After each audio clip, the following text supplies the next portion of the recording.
Hello, hello, hello, and welcome to Transmissions from the NX7062. It is good to be here. I know I'm a little late. That's what happens when you do a live show and you realize that you need to do something for one of your cats before you get on the air. Craziness when you run a zoo. But you know what? It is what it is. Hello, Joel. Thank you so much for popping in. Good to see you. Good to see everybody out there in YouTube land, because you know what? It is time for new track. How excited are you guys for new track? You know, I'm still messing around with my camera, but as you can see, I actually wore one of my Starfleet shirts tonight. You just can't see it because of the camera, because I was running late and didn't have a chance to adjust myself. Let's see. I'm really bad with emojis. Cats first. That's awesome. I love that. Yes. Cats first. LeBeau the dog is here too. He was very good. He was very good. It was checking on one of the cats before I jumped on the air with you guys. So I always, of course, appreciate you guys being patient when I'm running a little bit behind. Superman, I went and saw Superman on January 4th. I don't know if I talked about that last week, but the original 1978 movie with Christopher Reeve was playing in Regal Cinemas. I'm assuming across the country. I know I went to mine, my local one, and got to see it, and it was amazing seeing Christopher Reeve on the big screen again. And I just watched this AI generated Christopher Reeve and Linda Carter as Wonder Woman and Superman thing, and it was weird. It was weird because their mouths weren't moving. I mean, it was obviously AI, and I was just like, nope, bye. I didn't mind it in the Flash movie when it was just him floating along with Helen Slater, but the talkie thing was just a little too weird for me.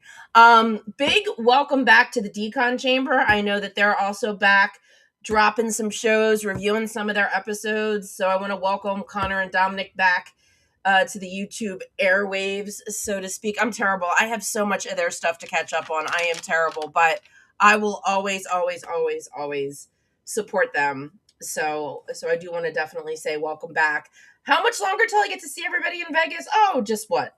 A little under 7 months, and then I actually get to say hi to them in person and apologize if I haven't caught up on their show.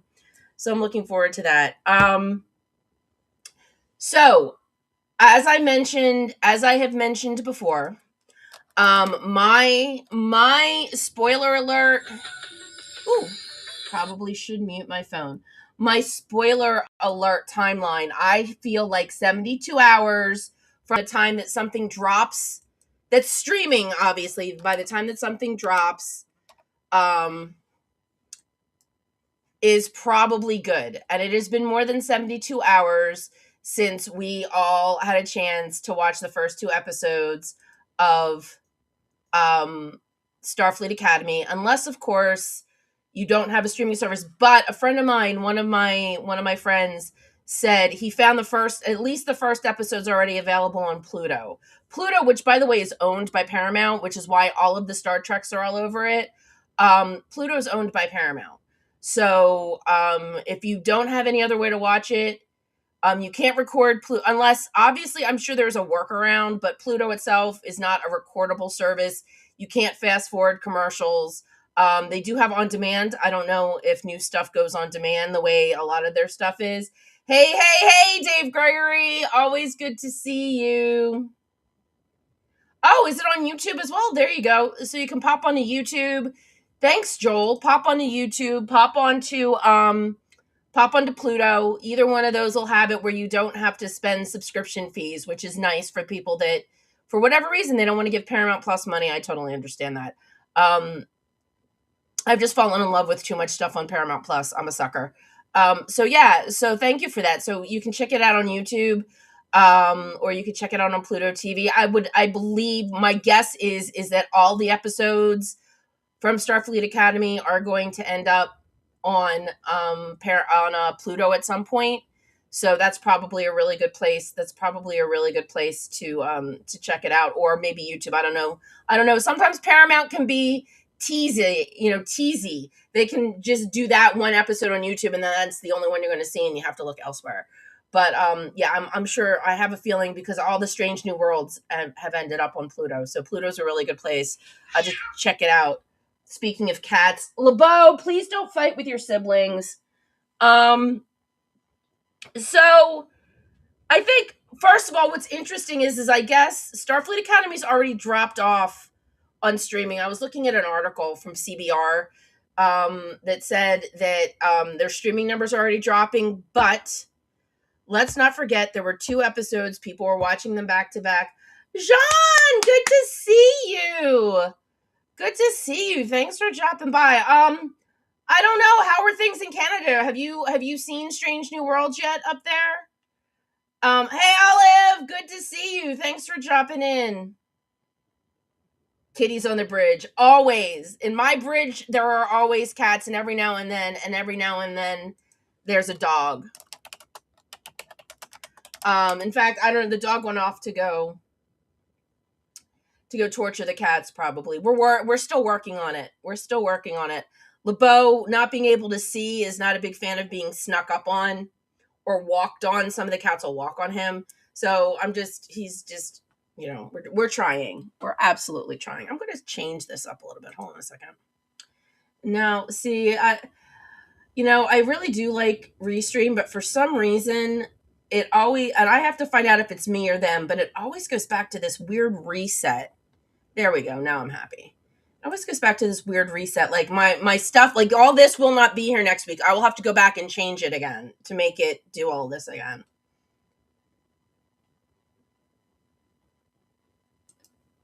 Did I not say Starfleet Academy? Because that's what I meant. If I didn't say that, which I know, I think it has potential too.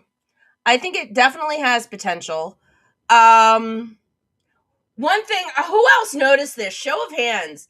Doesn't their logo look like the Section 31 badge?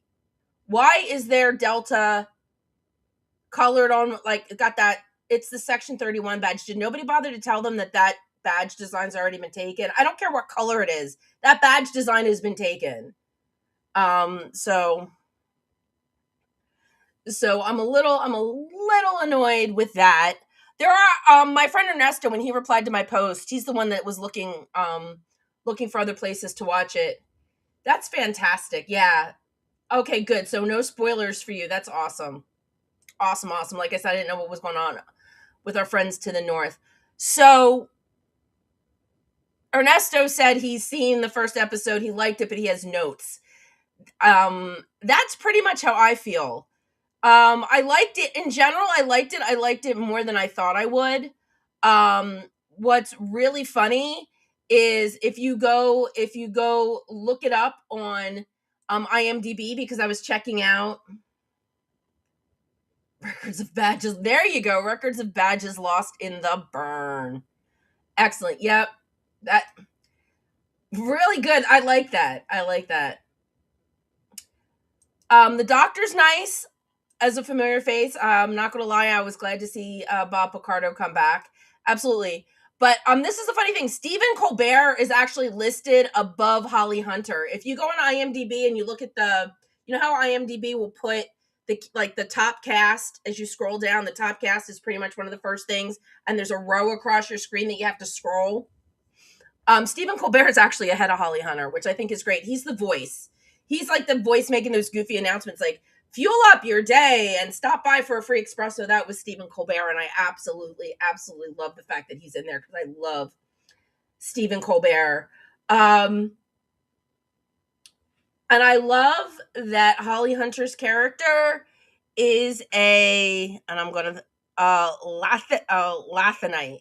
She's the same as Pelia from the Enterprise from the engineer, Carol Kane's character. They're the same long-lived species, and I love that. I love how Holly Hunter sits in the captain's chair. I love that she has glasses and has books. I think maybe between, and I know we've only got Pelia and should stop calling her Holly Hunter and call her Captain Nala. I'm just going to call her Nala. And Nala, definitely seem to have this nostalgia streak. I don't know if that runs in their species, but they definitely have these wonderful nostalgia streaks. Listen, having 80s phones saved the Enterprise. So there's nothing wrong with a bit of nostalgia. All right. So Olive says, so as far as streaming numbers, CBS Power has been driving people away in general for non-content related reasons. That is very true. It could be not a Star Trek. Nobody likes things. It could be a Paramount thing in general. And let us not forget, they did show, they did do those advanced screenings in New York. I mean, not that, I mean, I don't know if they just did New York and LA, but there were people that saw it in advance. So let's see. Exocomps. Yes, Peanut Hamper was there. That could be interesting. Yeah, I wouldn't be surprised either. That could be very cool. Um, a Jem'Hadar Klingon is very cool. Those two, I could see members of both of those species um, getting along and definitely having relationships with each other and creating these amazing, these absolutely amazing kids. Wait, I have her name written down. Believe it or not, I took like 2.5 pages of notes. Lara Thock. Lara Thock. Yeah. She was fantastic. That actor was driving me crazy. I recognized her voice. That actor, whose name happens to be Gina Yashir, was on the Daily Show. She was on the Nightly Show with Larry Wilmore. Wilmore. I've seen her around, but she's got such a great voice. Such a great voice, such a great character. That one line about I can always pick the runners, I thought was great.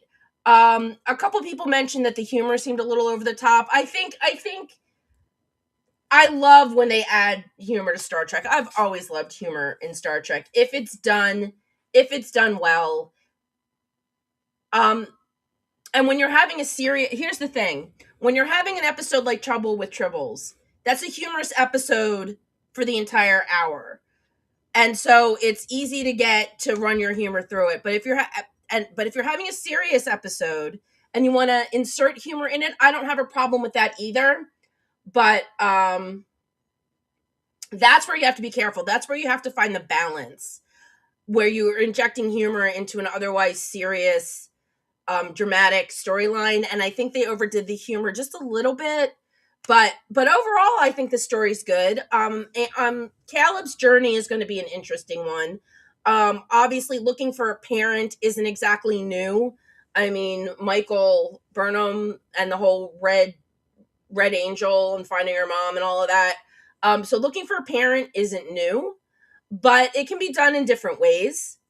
I thought, I can't understand how a kid Caleb's age survived on his own, to be honest. And I felt so bad that that little sentient computer bear got left behind. I'm a softie when it comes to bears like that. But I like how Nala, let me see. It has to be seen for me. Actually, being half Klingon is just extra. Um, no, I think it's interesting. I think it's leaning into a lot of the IDIC. Um, well, I mean, honestly, this is the first time that a ship also doubles as a building. So let's not forget that part. The ship doubled as a building. So I thought that was kind of cool. Visually, I thought the whole thing was stunning. I really enjoyed it. I thought the whole thing was really stunning. I thought instead of the San Francisco song, "Are You Going," which is like, whatever is older than Antique, is that song when they're landing. I thought that they should have played Archer's theme, and I thought that the ship was I didn't know it was going to be the building, obviously, but come on, Archer space dock is right there, and you've just been eaten alive by these. You've just been through hell. You need to park. Um, yeah. She is. She's great. I'm really excited for her character. So far, I'm loving her character. Her character's humor, I think, is well placed. And they hired a comedian, so she knows an actor who is also a comedian. She knows what she's doing. She's got that timing. She's got that down. So I think for what they need out of this character, I think that was probably the smartest casting they could have done. I love Holly Hunter. Paul Giamatti is doing if Harry Mudd were truly evil. I feel like if Harry Mudd was actually absolutely Sith Lord level evil, and yes, I know I'm mixing franchises, then that would be the Paul Giamatti character. That's how he impressed me. I don't know. Again, is that going to get old after a while? We'll see. We'll see how much he's in it. Obviously, he's going to be playing a part in this journey with Caleb. So I think if they don't overuse him, then it won't be too bad. 31st Century goes. Let's see. Olive liked the ship. Yeah, I thought the ship was actually. I sure how it sits or where they're. Yeah, exactly. But no, I thought the ship was cool. I thought the visuals were cool. I loved that, they had some classic sound effects in there, which I really loved. In one of my reviews elsewhere, I noted I also appreciate the bridge design. Yep. Classroom layout, surgery theater, very large space for instructions groups of students. Yeah. I saw somebody had a problem with the tree on the ship. I'm like, you know what? If this ship is made to be like a classroom in space, and those are actual trees. Trees are good for oxygen. Trees are good. They're good. I mean, other ships had arboretums. This ship, other ships, the Enterprise, TNG, all of them had places where they were growing things. I think the NX-01 even had a hydroponics something. The ships were always growing things. They just weren't growing trees in the middle of them. So I have no problem with trees. I also mentioned this before. I have no problems with stairs. Yeah, that was funky. I don't know if those were the nacelle. I thought those were the crew. I thought those were where the cadets lived. I had no idea. They were really freaking cool, and then they detached. I'm like, so what was their point? What was their point? Okay, and you all have to know that probably my favorite part of the whole thing was the Sato Arboretum, where the Sato, yeah, was it an arboretum where they all had to assemble? I literally rewound it. I'm like, did he really say Sato? Are we already getting Enterprise at the very beginning?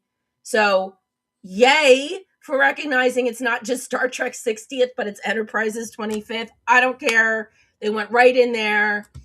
Hoshi and Trip are on that wall of fame in the Academy. They're on that wall of fame. It looks like it wasn't an auditorium.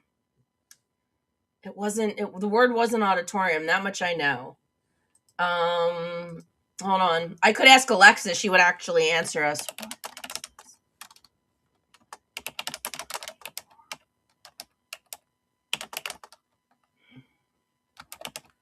Yes, I'm looking it up right now because I'm going to answer my own question.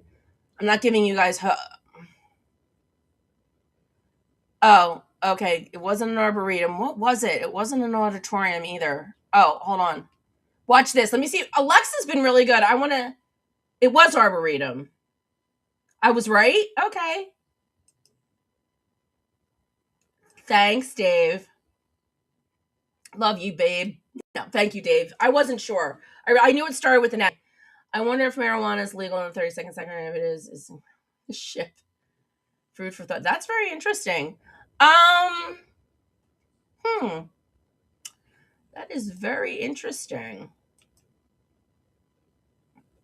Couldn't hurt. I mean, maybe not marijuana, but maybe something THC like.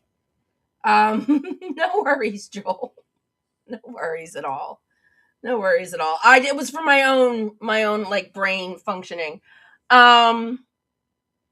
Okay, so love the Chancellor. Obviously love the Hoshi thing, the Wall of Honor, but then you've got the James T. Kirk this and the whatever. I think they're leaning. Oh, it's legal. It's legal here in, I don't know. Watch this. Hold on. See if she wants to help. Alexa, How many U.S. states legalized marijuana for recreational use? As of January 2026, 24 states plus Washington, D.C. have legalized recreational marijuana use for adults 21 and older. Thank you. See if she says something cute. Thank you. You're welcome, Steph.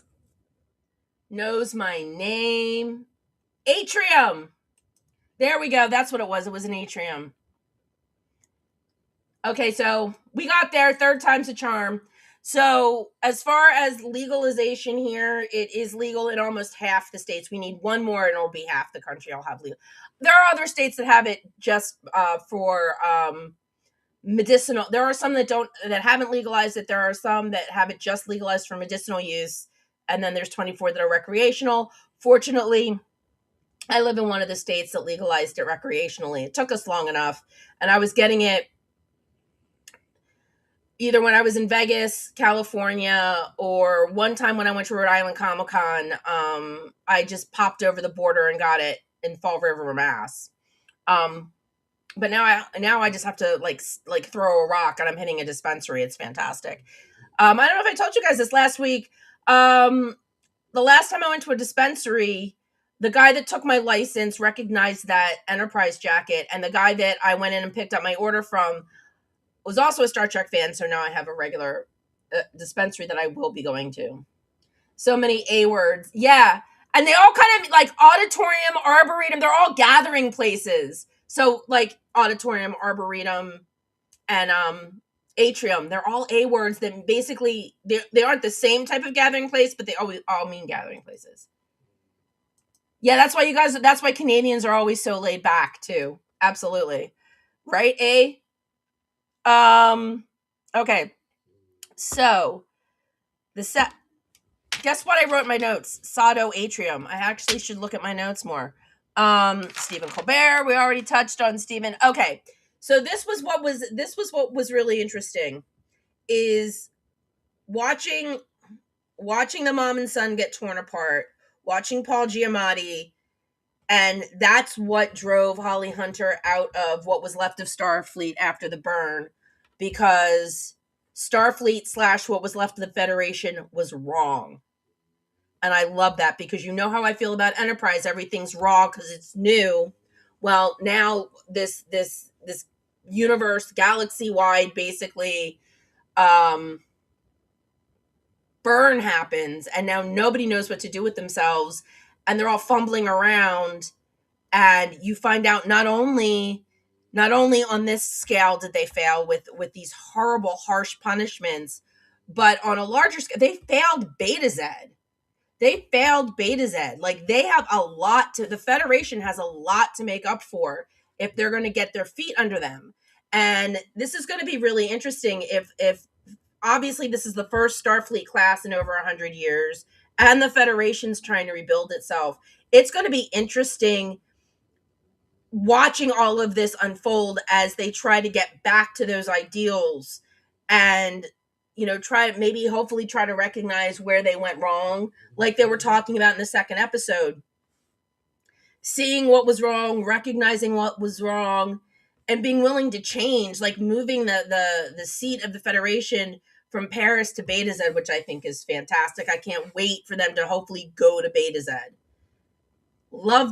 I've always been a fan of Betazoids ever since I met Counselor Troy in Farpoint. I've always been intrigued by Betazoids and Luoxana, of course. But now, we know that obviously Betazoids are a little more, well, and you know what? We're 800 years in the future, and everybody went through the burn, so everything's changed. Cultures have changed. So it's going to be interesting to see how these cultures have changed because of what's happened. But I love how she's the daughter of the first house, because we all know Deanna and Luoxana were daughters of the fifth house. So now we've met a daughter of the first house. So I think that's kind of cool how they work that in there.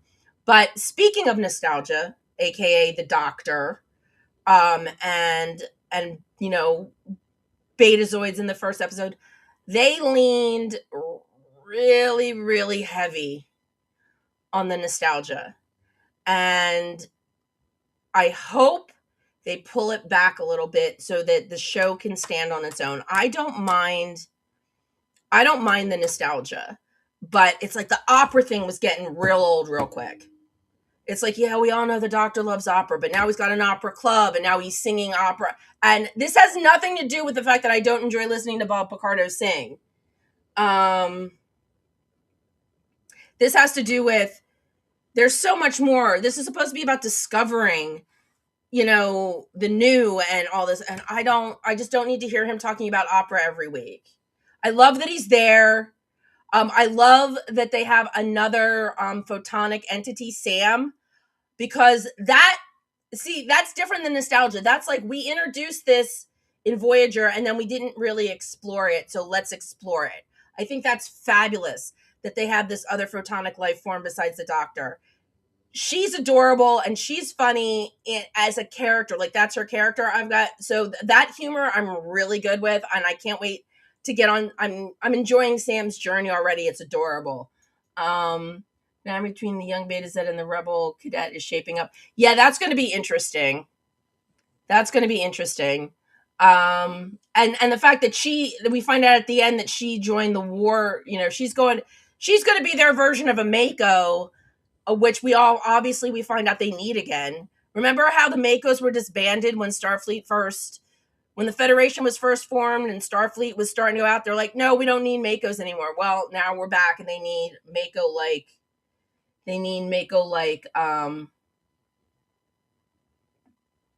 just lost my train of thought. They need security. I don't want to say army, but they need somebody. They need a military arm.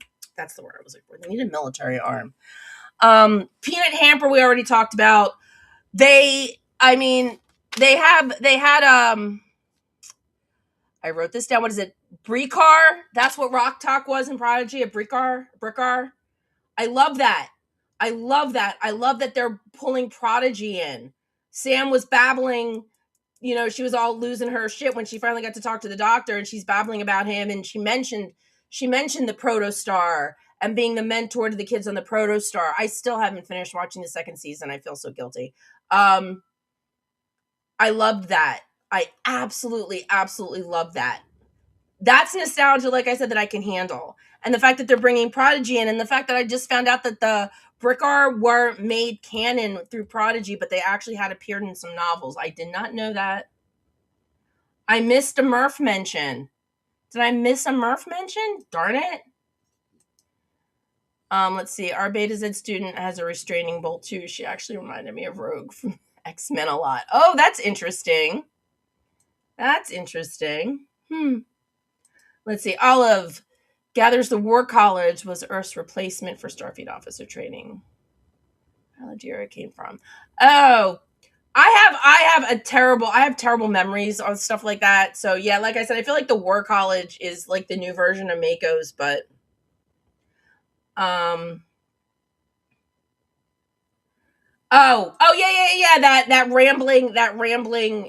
That rambling thing. I heard Doll, I heard Gwen, I missed Murph. But yeah, I did hear that whole like, oh my god, when he said I'm not a mentor. Oh, but you were mentor. Did she say 7 of 9? I was waiting for her. To say 7 of 9. Like when she started mentoring, I'm like, where's 7 and 9? Because that's the first person that jumped in my mind. Prodigy Love came after Enterprise Love. Can you believe it? Enterprise actually got love right at the very beginning. I'm still really excited about that. And Trip and Hoshi were mentioned. Would have been nice.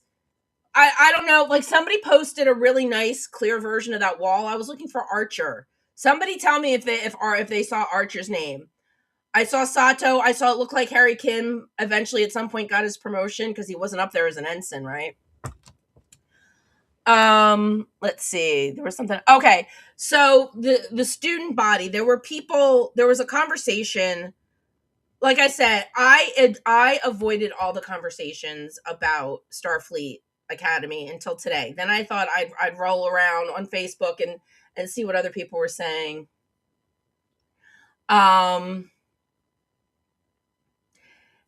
somebody was talking about half-breeds. Now, as far as I'm concerned, that is a horrible word. Half-breed. Mixed speed. It's hard to define, but like interspecies, mixed species. I don't know, like a mixed species kids. I don't know what you would call it, but I think that that's fantastic. I think that that's great. I don't see a problem with that. I see that all as IDIC. So the fact that half Klingon, half Jem'Hadar, I think is fantastic. Um, yeah, I want to see a balance. It doesn't have to be go go go the entire time. I wouldn't mind a balance between action and other and stuff. But yeah, I think it's gonna. I hope the pacing stays good. That's of course the big thing is the pacing. But okay, so the other thing I want to talk about that a lot of people were talking about. Wait. I gotta find. I wrote all this stuff down, and I actually made a comment today on the Facebook page, and I should have saved it somewhere. But the black and white kid, the black and white kid. I think they're what Surons. Somebody posted today they can live to be 50,000 years old. Let this be our last battlefield. One of my favorite original episodes. A because of the lesson that it taught, but also B. Yeah, it does. Agreed. Agreed. Yeah, you need things to move a story along. I absolutely agree with you. Um, but A because of the story, but also B because I love Frank Gorshin. He was one. I mean, anybody that's ever watched Batman '66, if you don't know, I mean Frank. Oh, and he was also. This is where Lasso should be here because Lasso was reminding me Frank Gorshin was also in an episode of Wonder Woman. It's the Christmas episode. I think it's the second season Christmas episode of Wonder Woman. I think that's the only. No, there was one other Christmas episode, but this was like the big Christmas episode. Shurons. Thank you. Yeah, somebody was talking about the Shurons as being extinct because when they got back to the planet. But if you look, that Shuron had the black and white on the sides that were considered the inferior. Frank Gorshin, it was the opposite of Frank Gorshin. So it was the guy that Frank Gorshin was chasing. So a lot of people are theorizing there must have been colonies. Well, I feel like if that's their coloring, is the opposite, is the less than species, which was the whole point of that episode. There had to be colonies. I'm sure that there were people on that planet that needed to escape the persecution that was being hoisted on them by the racism of the other half of their species who had the coloring on opposite sides. So the fact that she has the coloring on that side makes a lot of sense to think that was actually ironically only from a standpoint of the people that thought that they were better than that, those would be the people that would survive because those were the ones that didn't stay on the planet. Oh wow. Well, happy birthday. And that is very cool. I started watching reruns of Batman '66. And sometimes it would be on the TV with the rabbit ears, but if we were downstairs, our TV downstairs was hooked up to the outdoor antenna. But trust me, I watched it on UHF, Channel 29 and Channel 48 out of Philadelphia. Channel 29 did Batman, Channel 48 did the Monkeys.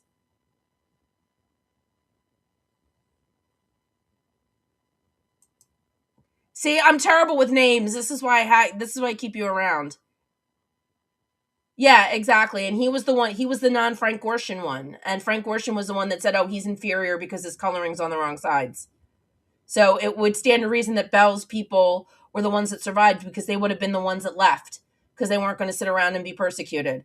So like I said, 900 years later, ta-da, they're the ones that survived. Bell was not Frank Gorshin. If I'm reading what Dave is saying right, I could be wrong, but that's what I think. But I think that they've got that. They've got, like I said, they've got the photonic person. They've got Orions. They've got a peanut hamper. They've got a Brickar. They've got so many different. I mean, to rebuild Starfleet, they're inviting basically the entire universe to come and and be part of this rebuilding, which again just goes right back to IDIC. And as far as we're talking about, like half Klingons, interspecies relationships that produce wonderful children, let us not forget and now watch this, the Enterprise episode Future Tense. Why do I remember the title of that episode when I swear to God I don't know the title of every Enterprise episode? You know what, Olive? For me, it really depends. It really depends. Sometimes I'm really bad with both. I'll be like, I know this person from this thing, and I can't remember either of their names, and it drives me crazy. Future Tense was an Enterprise episode. Oh, Bell was Frank Gorshin? Okay, no, then I looked. They're coloring, the Academy person's coloring is Lokai's coloring. Somebody posted a picture today of that student and Bell and Lokai on the bridge of the Enterprise, and I swear to God, her coloring is the same as Lokai. I swear. Look it up. Seriously, I'm not kidding. I swear. Yeah, when I can. Or you guys get to watch me like type shit into IMDb while I'm sitting here. Thanks. Yeah, like I said, yes, I know it's my favorite episode. Doesn't mean that I've seen it in a while. I just haven't. If I'm scrolling through MeTV and it says let this be our last battlefield, then I absolutely stop. But haven't caught it in a while. MeTV or H&I. Either I have both of them and they run Star Trek. MeTV runs Star Trek on the weekends. But Future Tense, for those of you that don't remember Future Tense, they found this ship, this broken down, non-running ship. They bring it on board. They take a body out of it. And Phlox is, studying the body. And everybody, at first, they think it's Zephram Cochrane. They think they found Zephram Cochrane because we all know at that point, Zephram had disappeared, but it was going to be another 100 years or so until Kirk ran across him on that planet. So they thought it was Zephram Cochrane until Phlox says, nope, wait, look at all these genomes. They present as human, but there's Vulcan and this and this and this and this and this and this. So that was our future. Oh, that, and there was a Doctor Who reference because that ship was bigger on the inside, and Trip actually said bigger on the inside.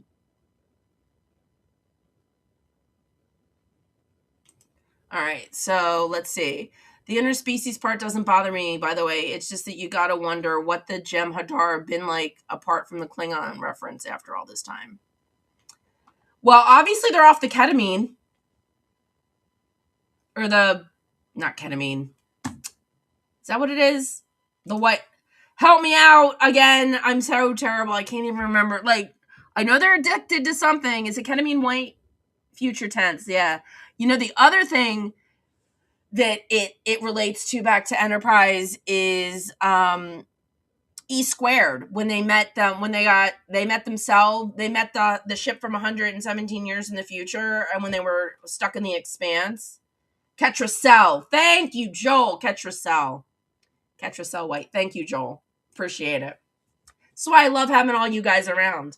So between Future Tense and E squared, where they meet the Enterprise from the future, and you find out all the amazing species that they met, and how they kept themselves, they procreated while they were out there. They met and fell in love with whomever they've met and fell in love with and had children. And so, I mean, Enterprise was the perfect setup for what the future held for humankind. So I think it's great that we're meeting all these amazing people that may or may not be 100%, that they're either, the Jem'Hadar, she's one, and hopefully there'll be others, just to, again, show infinite diversity and infinite combinations, showing the IDIC of it, showing that love is love. You're going to love who you want. The other really interesting thing that is the Klingon, because I can also bring this back to Enterprise. The Klingon doesn't want to be a warrior. Well, when did we first really get a good look at a Klingon that didn't want to be a warrior? in Enterprise when Phlox got kidnapped in wait, see again, love these episodes. It was that was Divergence and the other one. One of them was Divergence. I can't remember what the other one was. Affliction. It was Affliction and Divergence, I think. And I know you guys will correct me if I'm wrong. But Phlox met a Klingon doctor. And in Judgment, we met Kolos, a Klingon lawyer. So we're getting this. We're finally getting a Klingon that while he's got he's got his strength, and he finds the valor in living. It's not a good day to die. He wants to live. He wants to learn sciences. I think that's great. We're learning about the other Klingons that aren't just the warriors, which I think is fantastic. I think that's a great way. But in DS9 we had Jean Malot. In DS9, we find a Jem'Hadar who is not addicted to that milk-like stuff, so that's probably why they've mellowed out. Well, yeah, and I'm sure after the Dominion War, when they weren't needed, for all we know, it was like, for all we know, just those specific soldiers were taken and made addicted so that they would work for the founder, the Dominion. Maybe they were. Maybe it's backwards. Maybe they're the small group, and Jem'Hadar that aren't addicted to K White are the ones that were normal, and then these people were the anomalies that they were, rounded up, trained as soldiers, and addicted to the drug. I don't know. I could look, but I really need to watch more than Enterprise. I need to rewatch more than Enterprise. That's all I really end up doing is rewatching Enterprise. But I did actually start a DS9 rewatch, but that was back when it was on Netflix. So I sort of lost my place. So I have to go back in and see if I can find which episode I left off with and do my DS9. I'm in the middle of a Nip Tuck rewatch, True Blood rewatch. This is what happens when I get bored and I don't have any new shows to watch. I don't look for new stuff as much as I stumble across old stuff that I want to watch again. Like, okay, this, you want to hear some, this is so funny because again, I'm able to tie this into Star Trek. I don't know if you guys remember or old enough to remember the sitcom Kate and Allie starring Susan St. James and Jane Curtin. It was about two divorced women who decide to move in together in Manhattan. Um,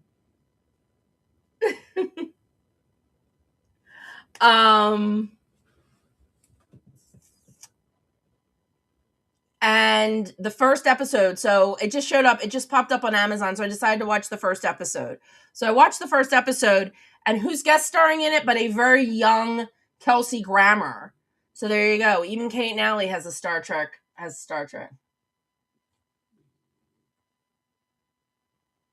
Yeah, see, clones.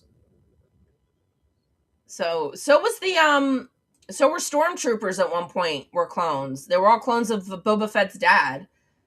Yeah, I will get there.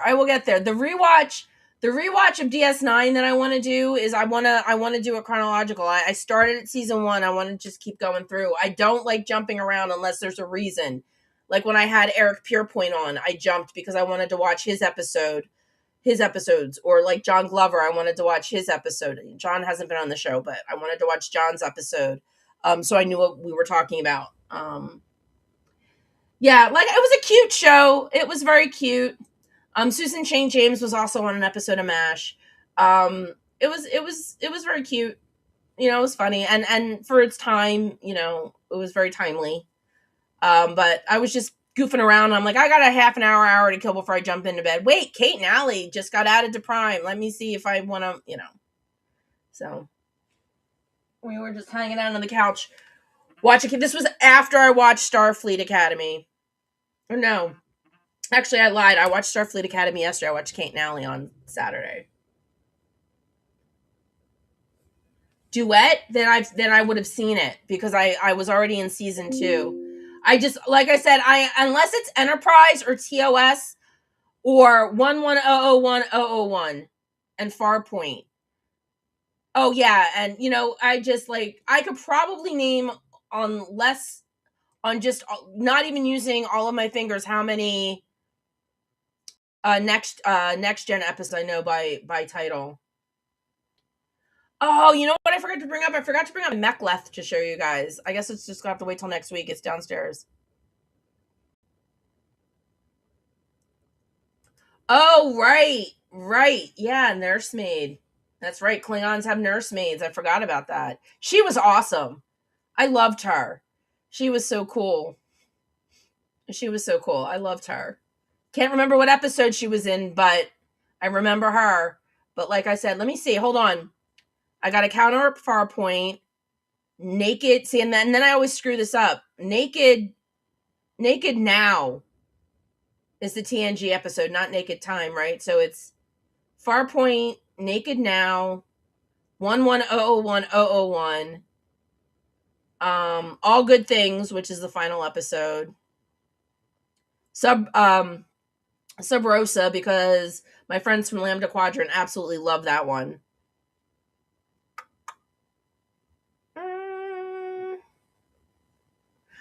Yeah, I can't even remember Survivors, and I remember Survivors because it's one of my because it's my Mzadi's favorite episode. Survivors is my Mzadi's favorite episode. He likes the Wisnok. He likes the Wisnok killer guy, Kevin. He likes Kevin Rashon. Kevin. He likes Kevin.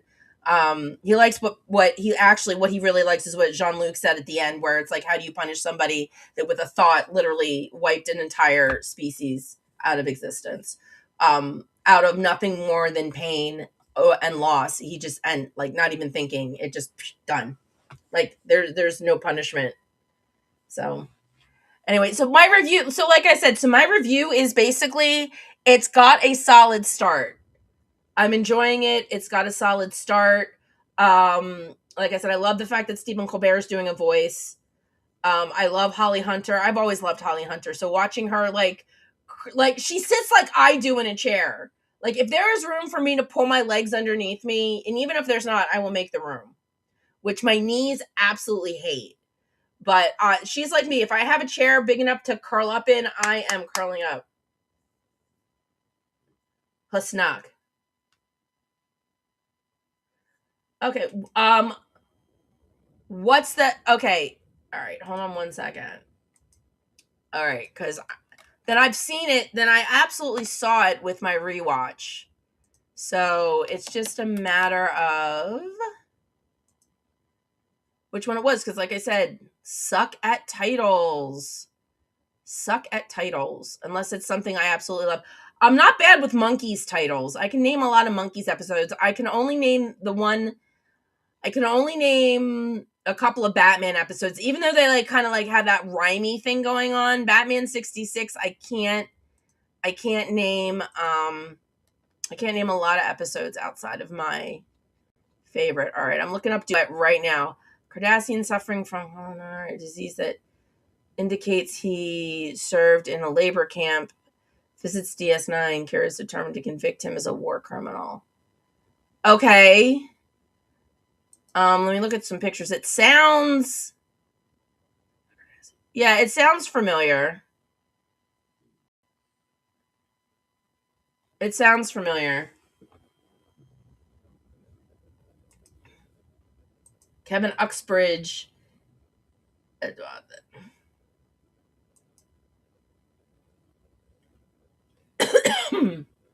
Kevin Uxbridge is the best. Yes, Kevin Uxbridge is the best. Do you know?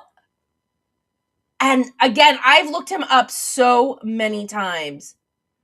All right, are you ready? So I have Alexa Plus because I have Amazon Prime, so I got to beta test. Well, not beta test it. I got it early, and I get to keep it without having to pay for it. But watch this. See if she'll do it. Alexa, what was the name of the actor that played Kevin Uxbridge in that episode of Star Trek: The Next Generation? John Anderson played Kevin Uxbridge in the Star Trek: The Next Generation episode The Survivors. Thank you. Yeah, John Anderson is everywhere.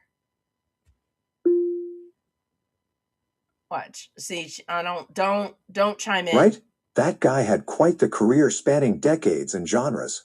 From Star Trek to Westerns to everything in between. He was like the Swiss Army knife of character actors. Thank you, Alexa. He was in an episode of he was in at least one episode of Gunsmoke that I remember, if not two. And I always just call him the Wisnok guy. And yes, absolutely. Absolutely. Chair big enough for kitties. Yes. And you know what? I bet you Data would feel the same way. I bet you Data would want to have room for Spot. You get him a little sidecar to sit in attached to the captain's chair. That would be awesome. I wasn't talking to you. Oh my gosh, yes. Data would totally want Spot to have his own little captain's chair sidecar. And you're right about John Anderson popping up in Gunsmoke. That man was practically a regular guest star across every classic show. I love that you call him the snot guy. He did have that memorable look that made him perfect for those character roles. Echo, stop. Alexa, stop. The only thing that thing got wrong is it didn't hear me right. It's not the snot guy, it's the wuss snot guy. And I could correct her on that, or I could correct him on that too. It's a Kardashian duet. Okay. Yeah, like I said, I vaguely remember that. I do remember the episode. I remember Kira was angry. And rightly so. Kira had a lot to work through in the first season of Deep Space Nine. Absolutely. And like I said, if they want to do some more nostalgic throwbacks, or maybe make some things a little more Easter eggy than like, look, it's the James T. Kirk, whatever he had. You know, I don't have a problem. I don't have a problem with that.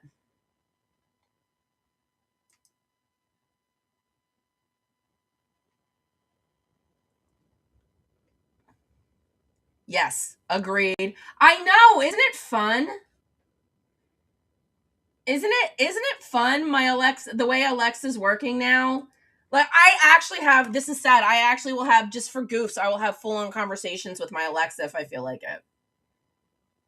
And it's very encouraging. And the one time though, it did tell me to calm down because I yelled at it. I told it to fuck off because I was annoyed because it wasn't doing, like, I was repeating myself and it wasn't doing anything.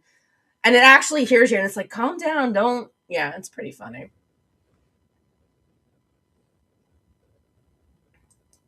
But yeah, yeah. And the fact that it's a man.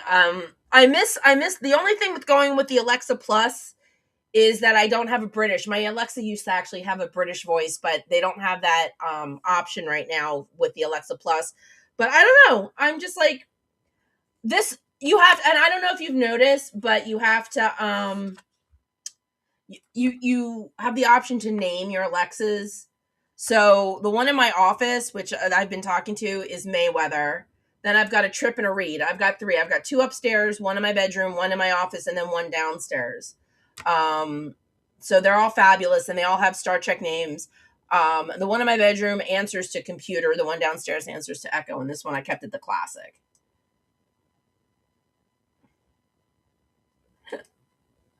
Well, that's why Alexa and I think there should be a little sidecar, and you can make for the cat, and then you can make it with that twine that you see like the on the scratching posts, and then they can just scratch it. All right, guys. So I can't. Right. Don't upgrade to Alexa Plus though. You will lose all of the accents. They will only give you American accents if you upgrade to the Alexa Plus version, but they are way more responsive and they're way more fun to have conversations with. And let me see if she'll do this. Alexa, what's my dog's name? Your dog's name is Lobo. Thank you. Alexa, end. You're welcome. Have a great night. My Alexa does not speak French. The closest I can get it to Lobo is Lobo, but it knows my dog's name.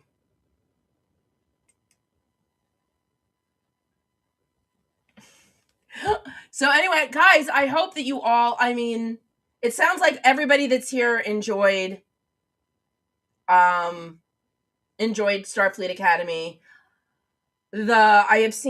I of course have seen some really not nice things. Of course, somebody made the worst comment I think I've seen is they obviously don't have Ozempic and Lasix in the 31st century, which I thought was disgusting. I really did, because you know what? Star Trek is not just teaching you about IDIC for everybody on the outside, but it's showing you people who love themselves for exactly who they are, and they are happy in their own skins, and fuck everybody that thinks that people can't be happy in a body type that you don't approve of, because that's on you, dude. Yeah, yeah. Dave, you and I are going to talk because There's some videos that I've gotten completely hooked on that I think you're absolutely going to love if you haven't already. I'm addicted to Facebook videos. Hardcore pawn. Oh, that's good. I like that. 8 out of 10. I could probably squeeze an 8 out of 10 for myself too, even with all the notes. So we'll see where it goes.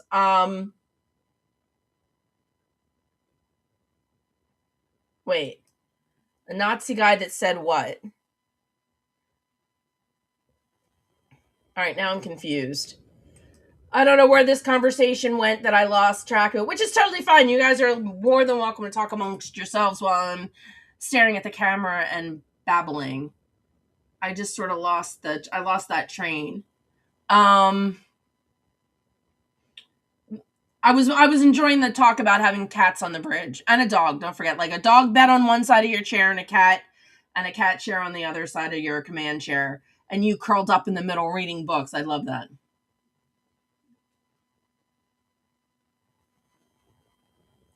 Yeah, there you go. Jem'Hadar aren't svelte. Nobody has to be svelte if they're comfortable in their own body. Yeah, exactly. I don't know why somebody would be that rude and say that. Like I said, this is all about, Star Trek's all about acceptance. Ooh. Oh wow, you didn't bundle them. That's interesting. Dave did not bundle his. Okay then. Um I would leave mine at both 8 out of 10 because again, Betazoids. I love Betazoids, and they brought Betazoids in, and Beta Zed's coming back into the fold. So I'm excited for that. Um, so yeah,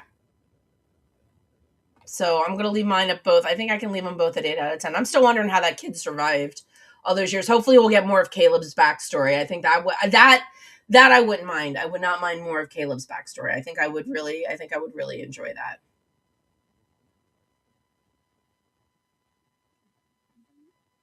Yeah, people. Yeah, woke.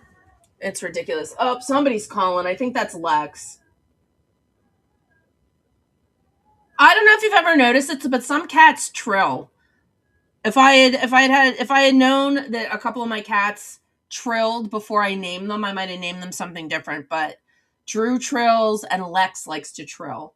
He's trilling at me right now, and it is getting up to 11 o'clock. I can't believe we have been sitting here yip yapping about Starfleet Academy. But guess what? Next week we already know what it's going to be. You're going to join me because I'm going to compare westerns, basically Gunsmoke, because that's the one that I'm really addicted to. Gunsmoke and Star Trek. Maybe even throw a little bit of Wagon Train in there, but yeah, I'm happy. I'm happy. I liked it. I liked it better. I liked it, but like I said, I didn't wanna give myself. I kept an open mind. Like I said, the whatchamacallits didn't grab me too much, the trailers, but the episodes did. So I'm really looking forward to it. New Trek. We've got new Trek every week. So we're gonna talk about every episode I intend to mention that week's. Thank you, Olive. I am absolutely gonna mention. We're going to chit chat about Starfleet Academy, and then we're going to get into the main show. And the main show for next week, Star Trek and actual westerns, finding those parallels, because I have found some parallels. And if I could talk about Gunsmoke for a little bit, I will be a happy camper. If you guys have some time over the week, Gunsmoke is available on demand. I highly recommend it. Four, and I will tell you this: if you wanna watch one, up Big Valley, Lee Majors. Bionic Man was riding horses before he was bionic. Gunsmoke is fabulous. Four, Nimoy, Shatner, DeForest Kelly, and Jimmy Doohan all were in episodes of Gunsmoke. I have seen Shatner and I've seen Nimoy. So before next week, I'm going to have to go look up the DeForest Kelly and the Jimmy Doohan episodes. So there you go. There's the actor tie-in. Plus, Arlene Mattel from my favorite episode, Amok Time, was also in an episode of Gunsmoke. As I mentioned, John Anderson was in at least one episode of Gunsmoke, confirmed by my buddy, my co-host now, sitting, or my producer, however you want to look at it, my Alexa sitting here, confirmed that for me. So John Anderson, um, Marriott Hartley, I believe, was in an episode. Um, yeah, there was a lot of, besides those four main people, there were a ton of people that were in Gunsmoke that were in Star Trek. So let's start with that crossover. But we're going to talk about how the stories kind of paralleled each other, and I can't wait because, like I said, it was my grandfather's favorite show. I've always loved horses and westerns myself. So for me to fall in love with Gunsmoke, it was absolutely no big stretch. So I'm really excited to be talking to you guys about it next week. And like I said, Gunsmoke is easy to find if you have any of the streaming services. So if you want to watch an episode that's got one of the Star Trek biggies in it, I just gave you the four.